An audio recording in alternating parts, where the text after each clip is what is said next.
we are doing well with China.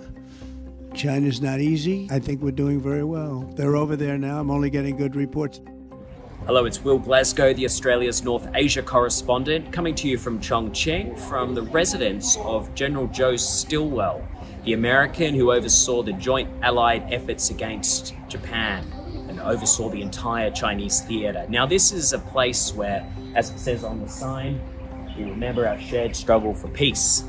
But right now, a shared struggle for peace isn't really the mood in US-China relations. Yes, we're in a détente in the tariff war. The super high tariffs have come down for 90 days after a meeting in Switzerland.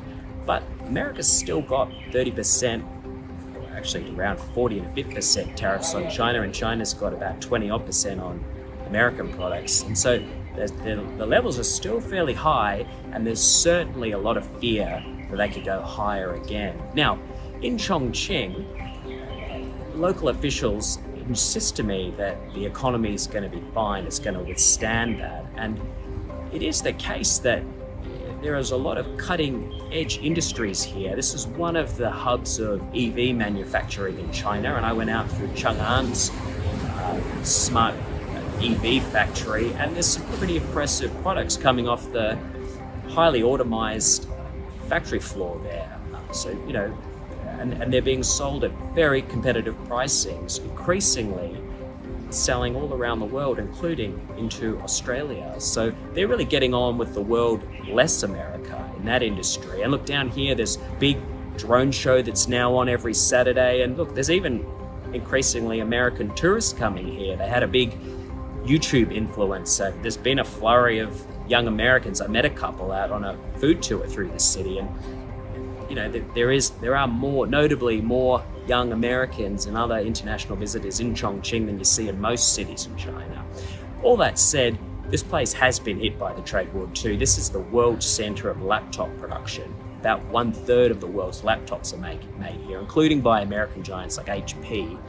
And to go out into that part of the city, people are very frank that the American players are reducing their factory presence here. They're moving to Vietnam, and they're expecting more of that migration to continue. So the laptop industry's outlook, along with other electronics which are also made here, is precarious, and there's a real fear about what future American decisions could mean for their outlook.